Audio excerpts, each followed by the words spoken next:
It's all for you. Yeah, yo.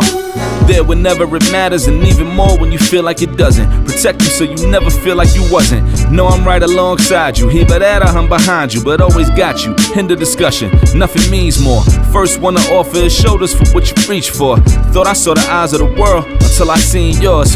And know that I ain't see a better view yet. I'm with whatever, so don't ever you fret. Know that you covered, not a hurdle or a heartbreak. A change what a partake, cause none of them won't ever get comfortable in your walkway. My job is to aware you, fully loaded, prepare you for all of the above that I'm never letting get near you. But still in all, give you every advantage I found. Couldn't find a better fit for them, along with my crown. And since the baton was passed, I've been down. Cause failing's not an option, and dad is not a noun, not at all. Greetings, good people. My name is Dan Lish, and I'm pleased to introduce to you EgoStrip Book 1. Presented in chronological order, the first volume features a collection of over 130 hand-drawn illustrations. After 6 years in making, this is a personal journey into the unseen realms of hip-hop creativity. Talking about that EgoStrip illustrations by Dan Lish on the speedo tip. Line by line, he goes berserk like penning up Cool Herc on his train ride to work. Icons and your favorite MCs, from Rakim to BDK to JD, Nas, George Clinton, James Brown, Nina Simone. Man, the list goes on and on. Shoot, my man Deuce got gallons of juice. Want proof? Watch the pre-sales go through the roof. Kickstart the campaign in effect mode. My suggestion: get your money correct, yo. Support that. Thanks love in a visual format. This wrapped up in style and its thoughts before that. What? You still sleeping, son? Get your hands on that EgoStrip Book 1. EgoStrip, EgoStrip, EgoStrip, EgoStrip, EgoStrip, EgoStrip, EgoStrip.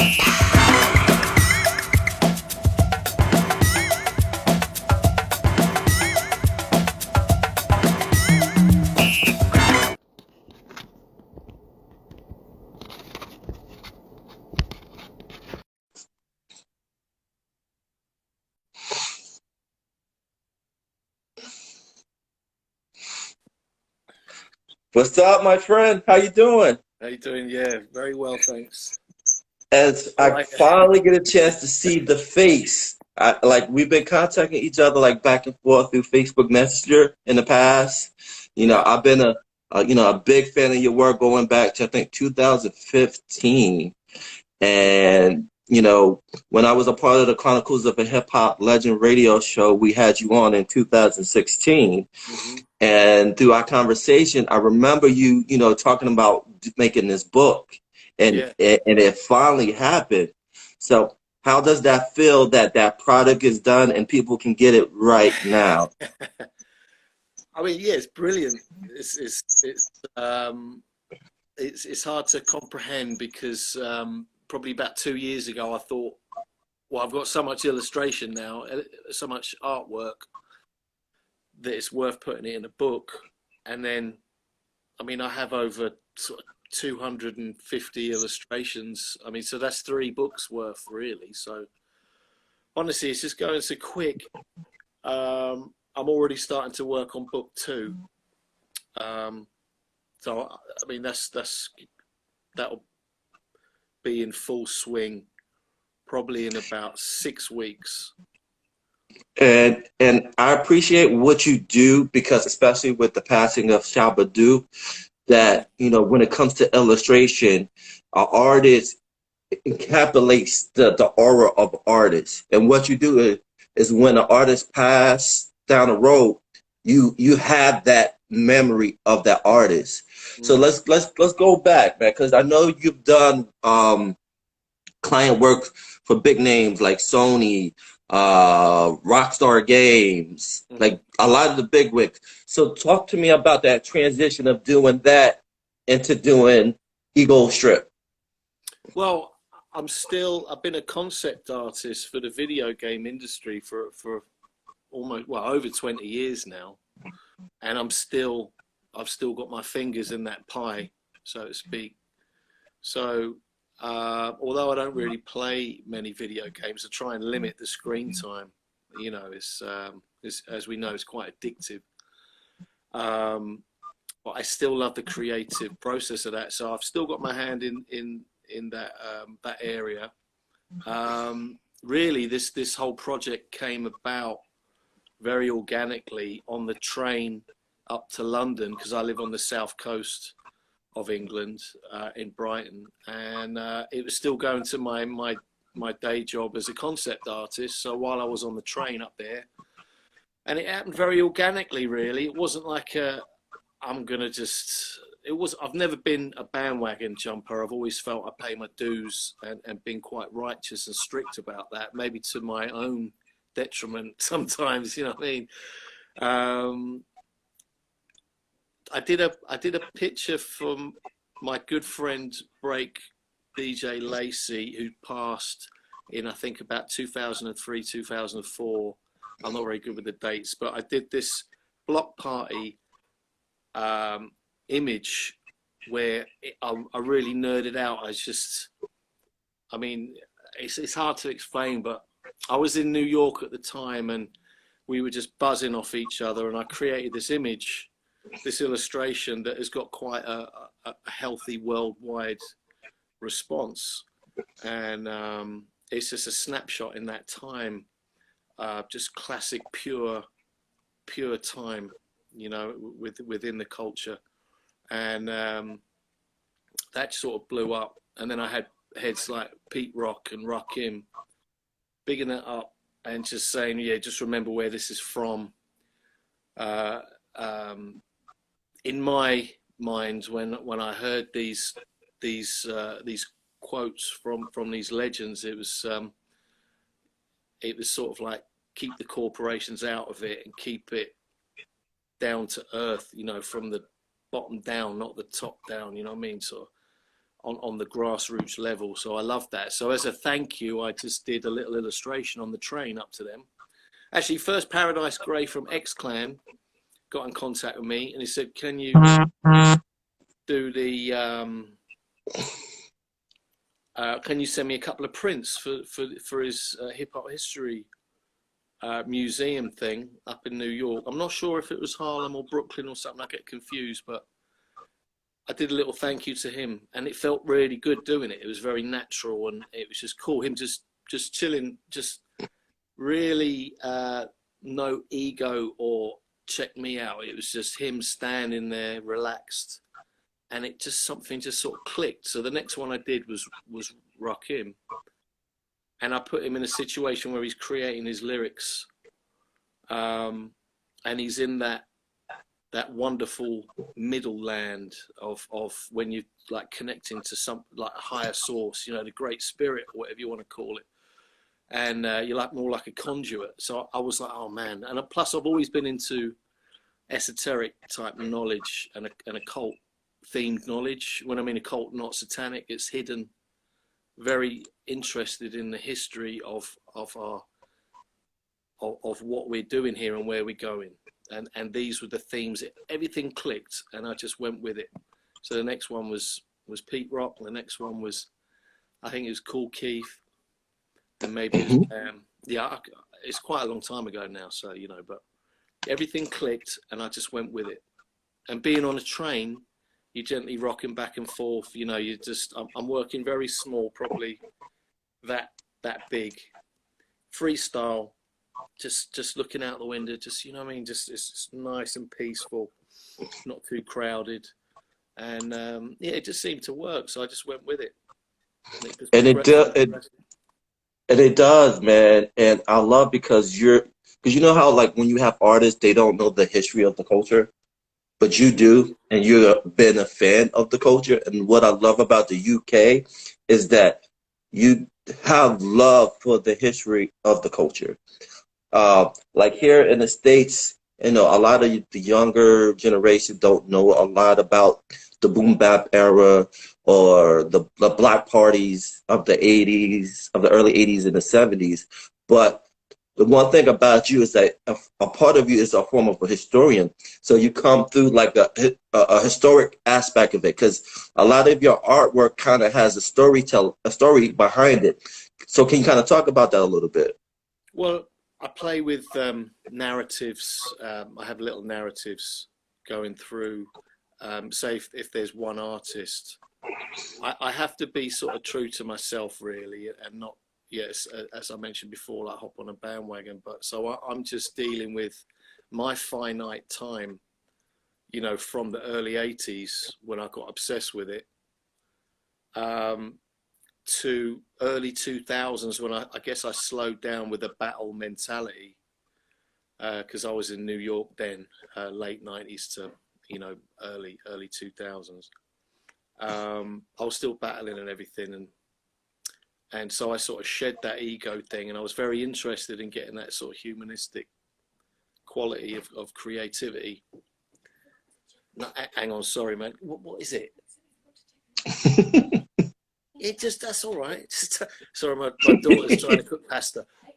No, it's all good, Yeah, man. clean it up. That's it, all right. It's that father moment, man. It is. Okay, that's all right. It's all right. Have you turned the gas off? Check it. Sorry, man. So, No, right, don't. door now, love. All right, I'll be out there a bit later. All right. Bye. You know what? It goes with the dad is not a noun theme. It's all good. I love it. Yeah. It's going to happen all the time now, man. It's just, yeah, okay. I did tell her, I said, I'm going to have an interview. I'll see you later. Yeah, okay, bye. It doesn't work. The pasta boiled and the flame went out. All right. So, sorry, what was that again? No, you know, what I love about your artwork is that, you know, you come from the form of a historical aspect, and you humanize the artist that you're drawing, the hip hop artist, because, you know, for the longest time, hip hop artists are demonized as thugs and, you know, ruthless, but you show that humanitarian side. Can you kind of, you know, get in depth about that a little bit? Yeah, it's a sort of therapeutic process for me, because being a fan and quite obsessive about it, I would always, if I was trying to create something, and it was either always in battle mode or just check my shit out, you know, wild style letters with hardcore b-boy characters, and it was always an ode to that New York style that I was influenced by, but it wasn't me. And being and becoming more mature, like I say, very intrigued with that esoteric part of human existence. You know, why are we here? Where are we going? What is sacred to us?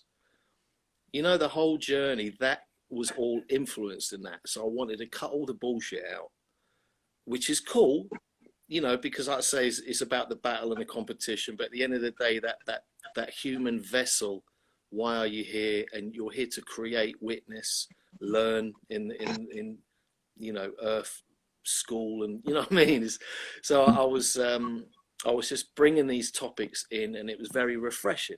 It wasn't just getting someone like a picture of Biggie where the photographer, you know, it's been repeated, the picture of him or whoever, you know, is like is a reproduction of the photographer's work.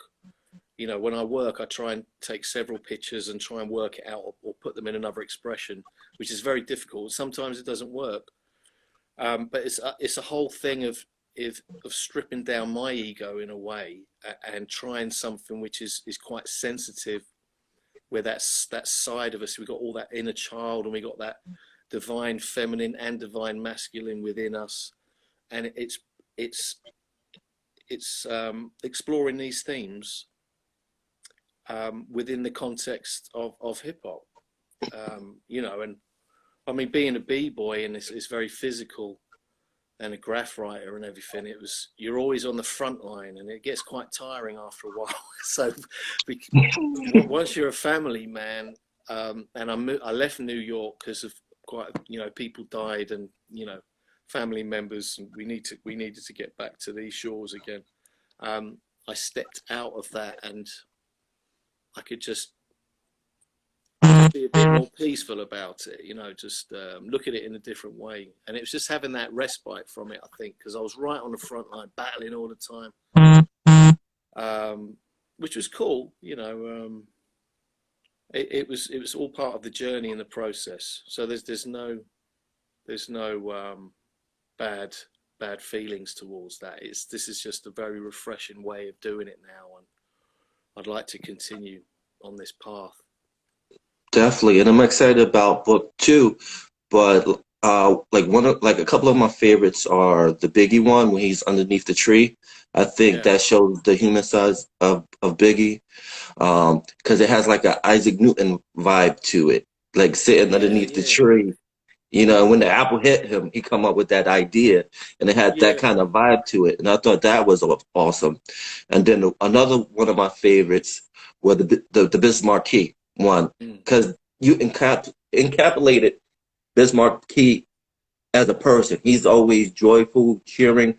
I've never met him, but I've heard stories that people that met him, he's the nicest person on the planet. You know, he's like the life of the party. You know, that one, and then also another favorite of mine is the Public Enemy one, because it's dope, because it kind of remind me of a mixture of G-Funk a little bit with the whole atmosphere behind it. Can you kind of talk about that concept of when you created the Public Enemy one?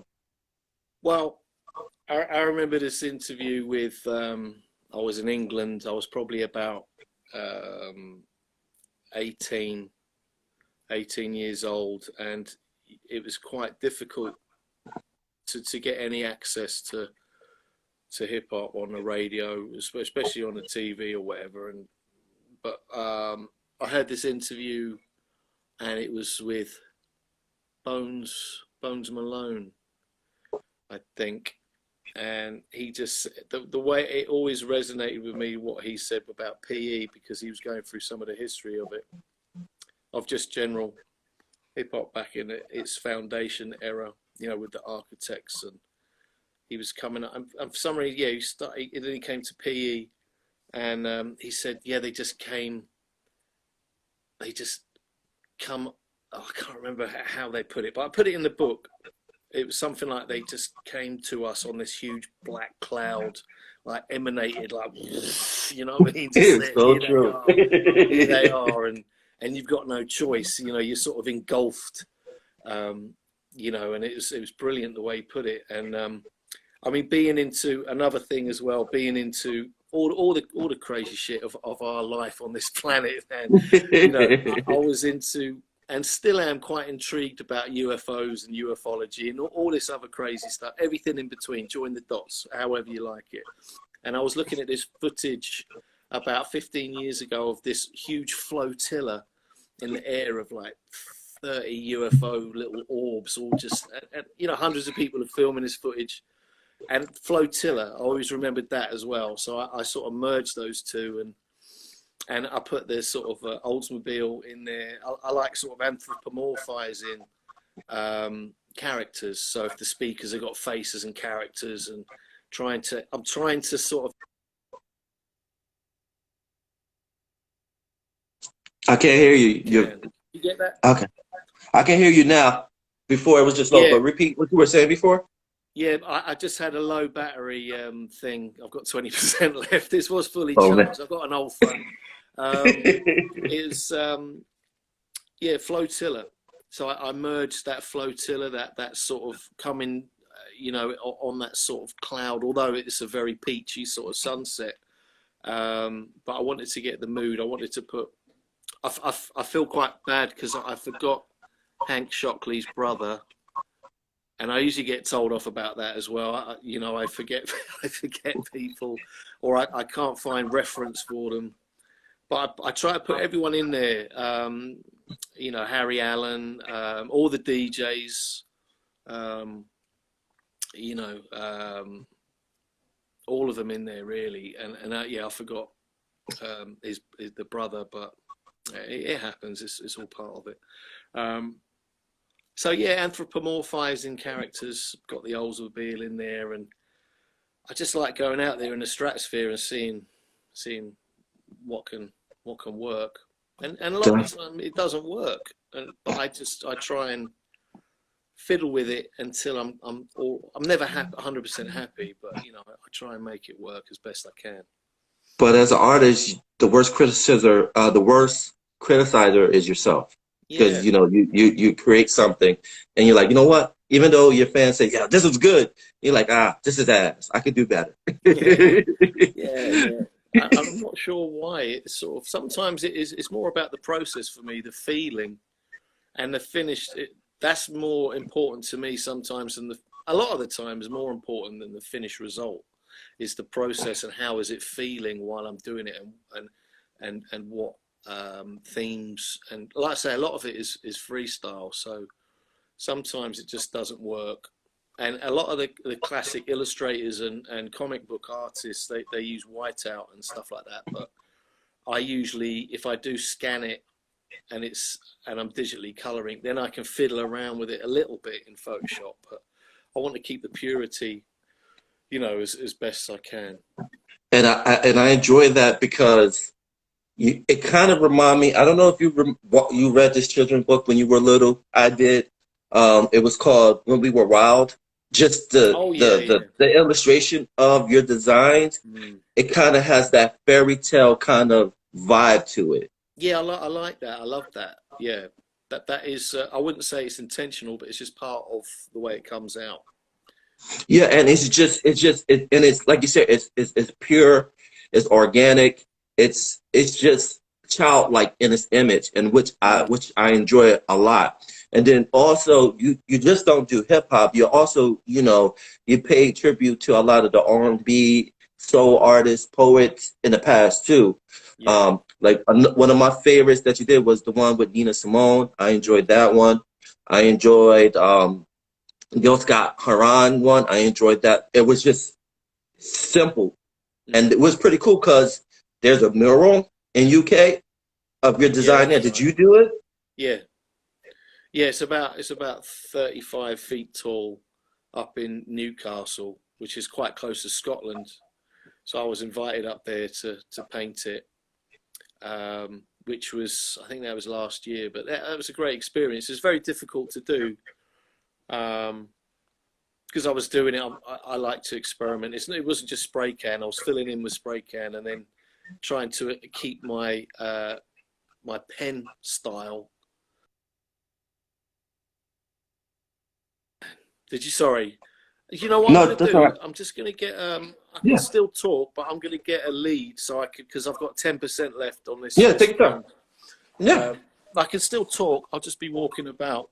All right, yeah, no problem. But yeah, finish what you were saying, that it took a while. How long did it take you to get done? Did it take like a couple of days? Was it like a couple of hours? Yeah, what was the process? It was a couple of days. Yeah, it was a couple of days. Here we go. I had a scaffolding and ladders, and it was very precarious, sort of. So it was difficult. It was very difficult to do, but it was. I did it, and I was really pleased with it. It didn't look much like the illustration, but that's not a bad thing. I think it still looked like Gil, but not like my illustration, because I set the standard really high for myself, and I wanted to do. You know, from a little drawing, which is the size of my hand, to 35 feet, it was very difficult to do. Hang on, I'm just going to plug this in. Yeah. Because I'm sure I've got about 3 minutes left of bloody... No, it's okay. But yeah, do you think you're going to be doing any more like that in the future? You know, when COVID goes away, which is not going to go away for a while. But do you see yourself doing more murals like that? Or similar like that? Hello? Hey, sorry, little technical difficulties. But I hope everyone's doing good. I hope you guys are enjoying the interview. I have the link to buy EgoStrip. It is a must-have. You know, he has the PDF file where you can just download it via email or just buy the book. Me personally, I would just buy the book. But yeah, I would definitely go get that book. It's a part of history, especially when it comes to the culture of hip hop. So I recommend you guys check that out. And we're back. Sorry about that. No, that's all right. I was letting people out there who's watching to go to the website and buy the book. Buy the book or buy the PDF form. I have the link pinned in the comment. So Thanks. there's no excuse from no one to go to your website and buy that book. Yeah. I think I only have about 200. I mean, it sounds like there's quite a lot left, but from the 1,000, I've got 200 left. And are you signing each one of them? Are you personally signing each one of them? Yeah. I made a mistake a couple of days ago. I was quite tired. I don't think I slept well that night. So there's 2 copies out there that are unsigned, but everyone is signed.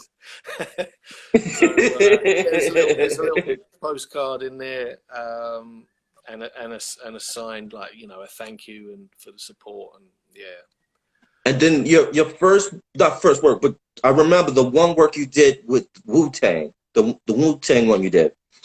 Yeah. And I think Raekwon was a big fan of it. Talk about how you were able to work with Raekwon, and that artwork of him was a part of his album that came out. Was it, I think, in 2017?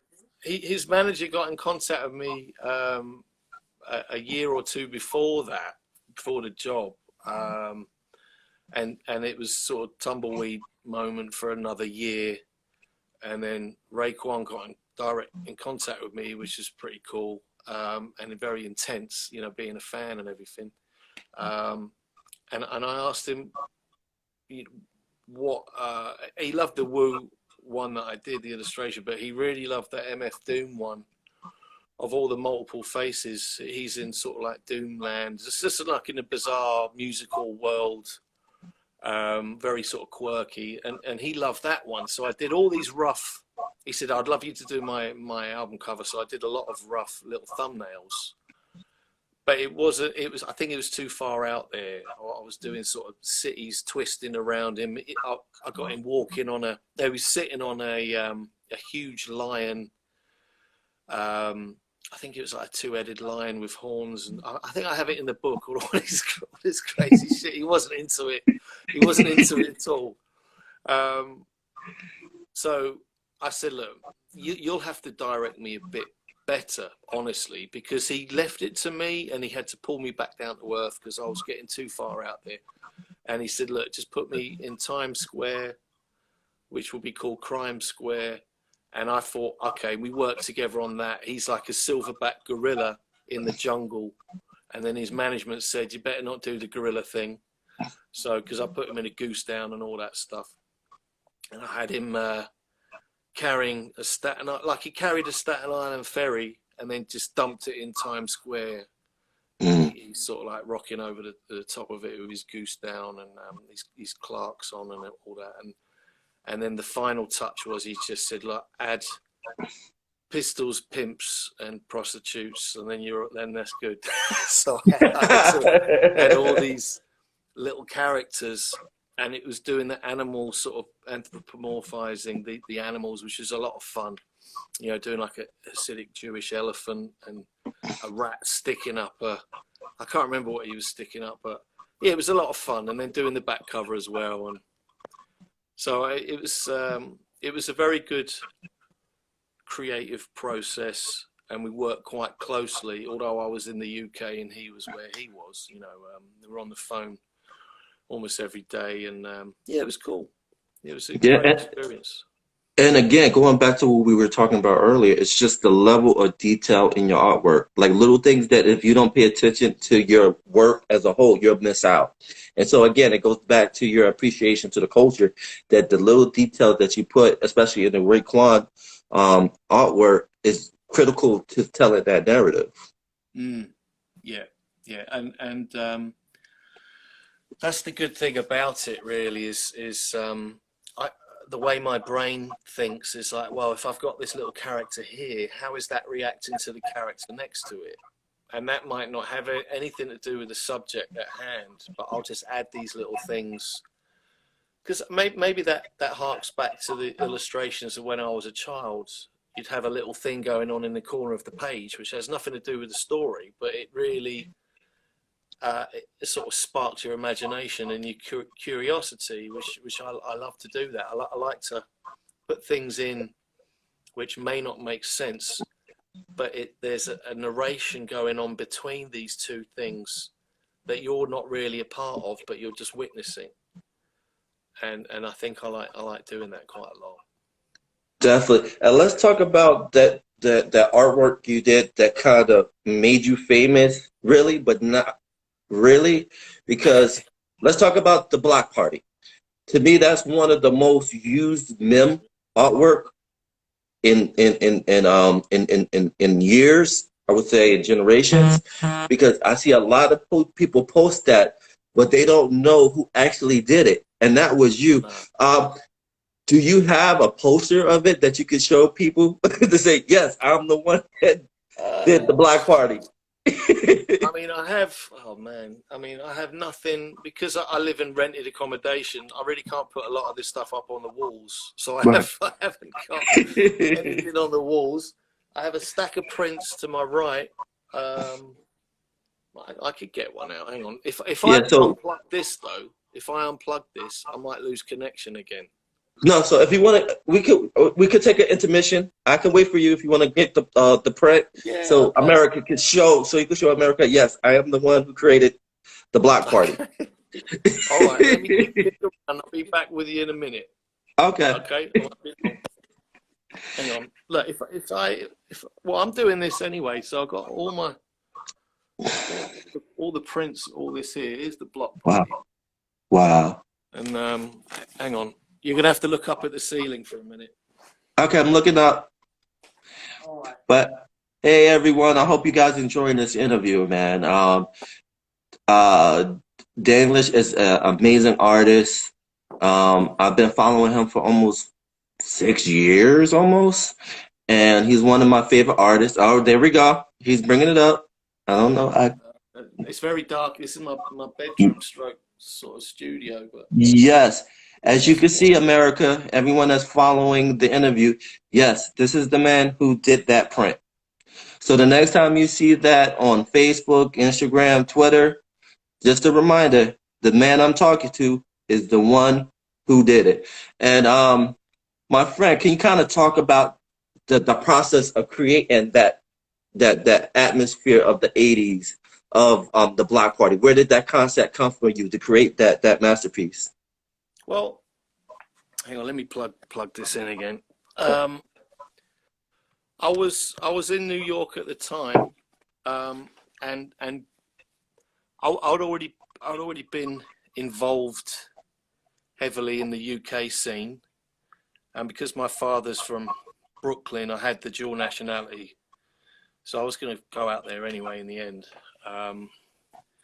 But being in Norfolk in England, there's a lot of military air bases, so the connection was already there. You know, I'd see b-boys, there'd be record collections in the second-hand thrift stores, or the as you call them over here, the charity shops. So it was already here, and I took that passion to New York with me, and I just hunted down the architects of the culture. I was still, hip-hop was getting very, very commercial, and I wanted to get back to the roots. So I was hanging out with just very old time writers, b-boys, you know, young and old, but you know, that I was going up to the Bronx all the time because I was living in Brooklyn and Staten Island. So that was my passion, and I just brought that to, and it was around the same time as the I think it was Henry Chalfont's Yes, Yes, Your book came out, which made quite a big impact, because I knew people in there like Bomb 5 and there's a really, I can't remember his name. He's an early Puerto Rican boy. He was cousins with King Up Rock. Shout out to Ralph Casanova, Dynasty Rockers. It was his cousin.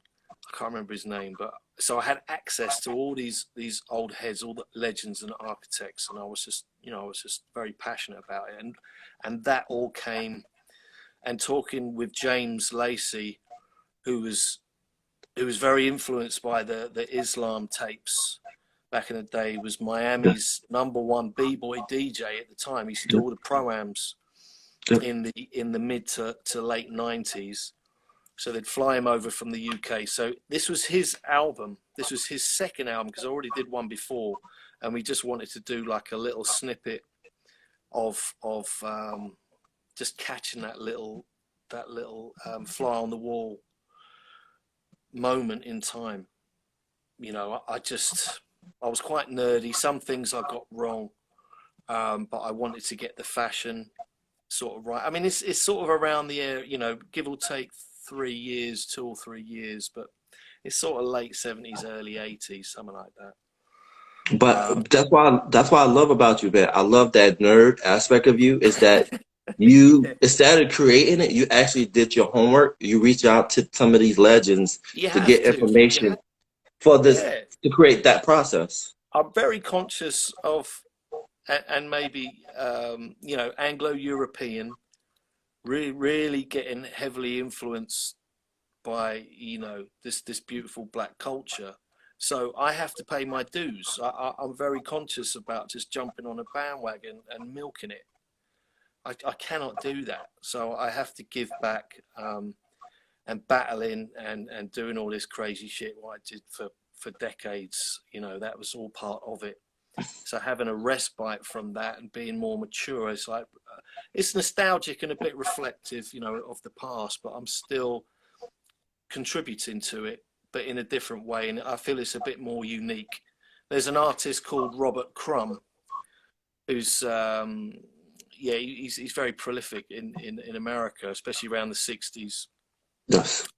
Yeah, that's right. So my style is influenced from him and several other people as well, but he did a lot of the blues musicians. I guess I'm doing something similar to that, but within the hip hop world, you know. So I know it's I was sort of talking on this earlier, but I'm very conscious as well of having that b-boy mentality and having a love for the dance, or the various dances throughout history. I still find myself creating illustrations of MCs and DJs and producers, and very few b-boys and rockers, lockers, or whatever, you know. And I think, I'm not sure why. I haven't answered that yet. I'm not sure. I'm not sure why, but I just question myself a lot. I guess we all should do. No, that's a part. Not That's too a much, part. though. It's unhealthy. No, but that's a part of growing as a person. But at the same time, again, going back to what I said earlier, the reason why I love your work, because one is original, and two, you bring out the humanity out of the culture, which, like, the mainstream media don't. You know, sometimes they rather show, you know, the buffoonery of It's it. not their job, is it? It's not their job. No. That's Right. Yeah, they're here to rinse it, to suck the soul out of it and make as much money as they can, and then move on to the next. Yeah, but you're bringing that soul back into that, and that's why I love what you do. I'm a big fan. I love you, man.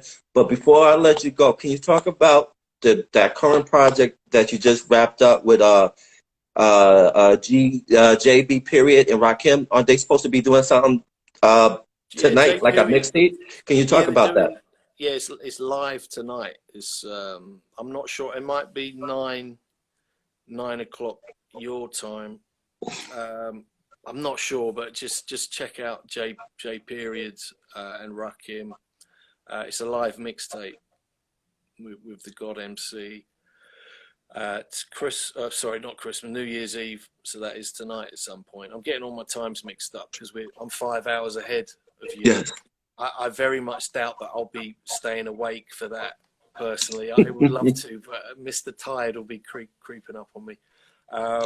So that was cool. I did that. I'm working on his album cover as well at the moment. Awesome. Which has a plethora of artists, and you know, his single as well. So did I just get an exclusive right here on Dad Is Not a Now that you're working on the artwork of his album? Yeah, I'm not sure. Did I just get you in trouble? I'm not sure, man. That's why. Yeah, it's not announced. I'm just gonna leave it at that. I'll leave it at that. Yeah. Okay. But man, I love what you do. I'm a big fan. Before I let you go, Can you talk about, because you've done a couple of projects for JB period. You did the Outcast one, the Mad Hatter one, and then you did the Wakanda Forever one. Can you kind of talk about the concept behind those two projects? Well, Jay's like a master at doing his he's a stickler for detail. And so he has a unique way of just putting a narrative through and like a journey through the mixtape. So I try and just, we work very similar in a way, you know, detail orientated as well. But with the Outcast, he wanted me to do a cover because I did a Native Tongues gallery show in New York about, I think it was about 4 years ago now, 4 or 5 years ago with Amy Cinnamon. Yeah, big up Amy, who's out in Miami. She put it together. I think Prince Paul and Last Professor was involved in that. A lot of people come through. I would have loved to have gone to that, but I was in the UK, so some of my artwork was there. And J Period came along and loved the De La Soul one, so he bought that, which is great, and got in contact with me through that. I said, I love the artwork. Can you do me a mixtape cover? So yeah. He just said, listen to my mix and just go for it. And I can't remember if it was him who picked up this sort of Alice in Wonderland sort of theme. I can't remember if it was me or him, but I sort of ran with that. And it was pretty spontaneous, and he loved the artwork, and that was that done really. I mean, we didn't get too deep with it. I just listened to his mix and just did the artwork, and boom, it is done. And with the Wakanda as well, I went to see the film, loved the film, and he wanted to sort of mix the two styles together, and I just went with it with my gut sort of feeling, and I wanted it very dynamic and layered and textured. Just as the film was, and the themes, and again it was just, I didn't go too off on little subtle side narratives and everything, because I wanted it very strong and powerful, and yeah, I put a lot of effort into that one. But yeah, I can't really speak too much on it. I mean, No. maybe if it was in front of me, because I've done so much stuff, I find it hard to sort of recall. I sort of do something and then move on to the next. I don't just sort of like hang around and staring at it. I just get on to the next thing.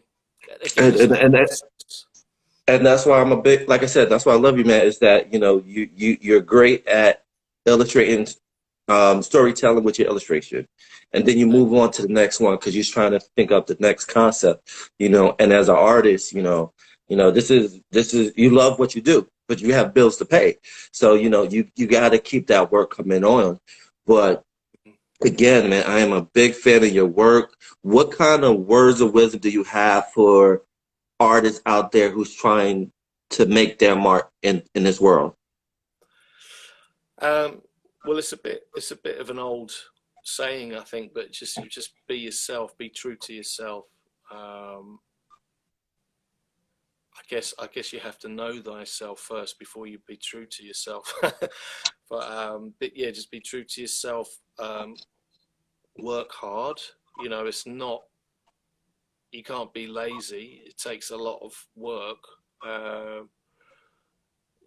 Thousands and thousands of hours of just drawing, observing what's around you. I would say get into nature as much as possible, because we're losing that connection with nature, and every person has to get that connection back. Because I mean, I could go into it, but we need to get back to that. It's very important. And ideas come when you're in that natural environment. Turn off your screens, get out into the hills, the trees, or whatever, in the sea, you know, very, very important. And just observe life around you, be a conduit, and just draw, paint, slap color around, be in love with the process and not the finished picture too much, because we're sort of guided into, you know, the finished product all the time. a lot of it, you've just got to enjoy the journey, and that's I guess that's a metaphor for life as well. Try to enjoy the experience of being here, and the same with your artwork as well. And if it's not fun, put it down, have a rest, either try again or do something else. And that's right. Really, yeah. But I appreciate you for jumping on at the last minute, because we did DM each other, and Cool, man, yeah. It's been a and pleasure. I appreciate. But before we end this, do you have a copy of the book of what people can expect when they buy the book? I got to unplug this again and walk about. Okay. I'm sorry, I'm making you walk. That's all right. That's all right. You were comfortable on your couch, and now I got you walking everywhere. Right. Yeah.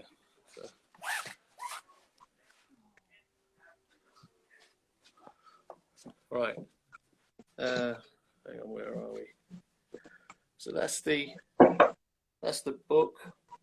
Hang on, let me just shut the door a minute. Okay. My wife gave me the eyes. Like, hurry up. Yeah, no, the rolling eyes. So, hang on, let me find the light in here. Sorry, I'm spinning around. No, that's all right. That's okay. If I flip it. Yeah.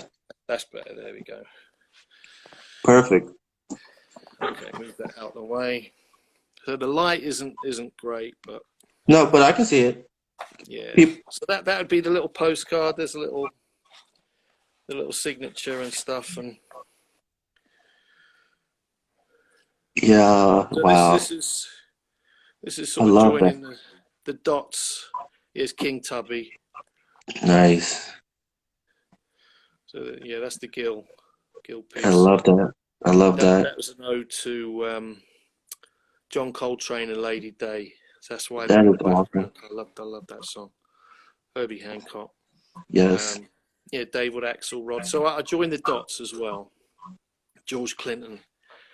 And this goes into this. So it's in chronological order. The first 2 years of the project. So it's from 2014 up to 16. So this was the last one, the Roots, 2016. So book 2 will be from 2017.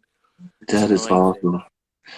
But that's awesome. That's all you're gonna get, America. Close that book. That's all you gotta get. That's all you're gonna get. You're not gonna get any more. If you want to see the rest of that magnificent artwork, the link is there for you to jump on and buy that book. That's it. So thanks for all your support, emails. It's greatly appreciated. Thank you for the love, man. I appreciate it. I know a lot of people jumped on here, so there's no excuse. In the new year, buy the book, or before the new year starts, buy the book. Buy the book. I'm gonna buy me a copy. No, thank you. Again, have a happy, safe new year. Hopefully this lockdown is over for you in the UK, because you're still on lockdown, right? That's another big topic. I've been calling it COVID 1984. I don't trust it as far as they're slinging it. And they'll probably drag this shit on for a long time, because I think it's a Trojan horse for other stuff, and that's a whole nother topic. I have to be truthful to myself. I don't trust it as far as I can throw it. I hear you, man. Yeah, we are still here. We're self-imprisoning ourselves, but I'm still swimming in the sea every day, and I walk in the hills, and I don't trust it. That's all. But you got to keep. I hear you, and that's your story, and you're sticking to it. Yeah, well, I'm malleable, but I'm very, very suspicious of all mainstream media right now. Always have been, to be honest. And we need to be sovereign. We need to connect with nature, question everything that the powers that want to be are telling us. That's all I'm saying. I'll leave it at that. And then at the end of the day, it's you being a student of the culture. That's the beauty of hip hop. Hip hop questioned everything, and that's where it started from. It's questioning everything. Don't believe what you see, and it's about community, which is what we're doing right now. Even though you're across the pond, like I said, I enjoyed this conversation. I appreciate you as a human being. I love you, man. Real talk. Thank you again. Hugs to you. Digital hugs. Whatever We that got to do means. this again. We got to do this again when book 2 is about to come out. And, Well, and I appreciate you giving me that exclusive. Yeah, that'll be great. We'll do that. Yeah, no problem. All right, sir. Thank you. Have a good new year. All right. All the best. All right. All right. Peace and love. Bye-bye.